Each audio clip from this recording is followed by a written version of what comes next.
سارے سائنسدان کہتے ہیں زمین گھومتی ہے. اعلیٰ حضرت نے اتنی موٹی کتاب لکھی ہے زمین ساکن ہے. فرماتے تھے ہم جیسے مرضی سائنسدان کہیں کہ آپ نے دلائل دیے ہیں. آپ فرماتے ہیں جب نبی کریم علیہ السلام کی حدیث مسلم شریف میں موجود ہے کہ جب اللہ نے زمین کو پیدا کیا زمین کانپنے لگی تو اللہ نے پہاڑوں کو میخیں بنا کے قلعے بنا کے اندر لگا دیا تو زمین ٹھہر گئی. فرمانے لگے جب مصطفیٰ کریم نے کہہ دیا ٹھہر گئی ہے تو سارے سائنسدان بھی کہیں تو ہم ماننے کو تیار نہیں کہ گھومتی ہے. انہوں نے دلائل دیے. وہ ہمیں نہ روز کہہ دیتا ہے ڈاکٹر آپ کی طبیعت خراب ہے, کھانسی ہے, گھر میں کسی اور کو تو نہیں؟ ہاں جی ہے جی. وہ کہتے اسی کی وجہ سے ہو گئی ہے. او خدا کے بندے, نبی کریم علیہ السلام نے فرمایا بیماری متعدی نہیں ہوتی, ایک سے دوسرے کو نہیں لگتی. اور بڑے سادے انداز میں مسلم کی حدیث ہے. ایک صحابی نے کہا یا رسول اللہ میرے اونٹ کو اس اونٹ سے خارش پڑ گئی ہے. تو اللہ کے رسول فرمانے لگے تیرے اونٹ کو تو اس سے پڑی ہے تو اس کو کہاں سے پڑی تھی؟ کہنے لگا جی وہ تو قدرتی معاملہ ہے. تو حضور فرمانے لگے یہ بھی قدرتی معاملہ ہے. اب ہمیں جو مرضی, اعلیٰ حضرت کے زمانے میں لوگوں نے کہا کشش ثقل ہے, زمین اپنی طرف چیزوں کو کھینچتی ہے. دلیل کیا ہے؟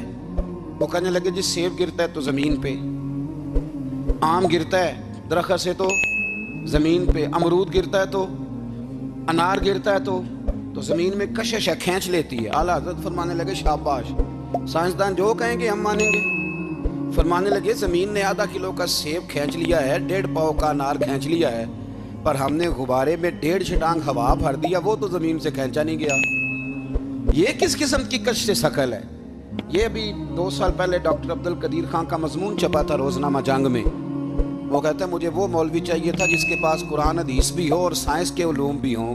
کہتا میں نے زمانے کے دروازے کھٹکھٹائے, پھر میں پہنچا بریلی کے امام کے پاس, اور کہتا ہے وہاں جا کے نہ میں ٹھہر گیا ہوں, اس لیے کہ مجھے قرآن و سنت کا نور بھی ملا ہے اور مجھے سائنس کے رموز بھی ملے ہیں. یہ واحد شخص ہے جو دین کو سائنس کا پابند نہیں کرتا بلکہ سائنس کو مدینے والے کا غلام بناتا ہے, مدینے والے کا غلام بناتا ہے. تو اعلیٰ حضرت فرمانے لگے عجیب فلسفہ ہے نا جی, آم کھینچ لیا اس نے, سیب کھینچ لیا, امرود کھینچ لیا, پر اس سے 1.5 چھٹانگ والا غبارہ. تو لوگوں نے کہا حضور پھر مسئلہ کیا ہے؟ آپ فرمانے لگے مسئلہ یہ ہے کہ ہر چیز اپنی اصل کی طرف لوٹ جاتی ہے. ہر چیز اپنی, سیب امرود انار زمین سے پیدا ہوتے ہیں تو زمین پہ گرتے ہیں. ہوا کی اصل اوپر ہے, اس لیے جب غبارے میں ہوا بھریں گے تو ہوا اس کو اوپر لے جائے گی. ہاں جب اس سے ہوا نکل جائے گی تو پھر غبارہ جو جس کی اصل ہوتی ہے ادھر لوٹ جاتا ہے. انسان مٹی سے بنا ہے تو جاتا کہاں ہے؟ مٹی نہ تے مٹی رہنا ہی ایمی کا دی بلے بلے.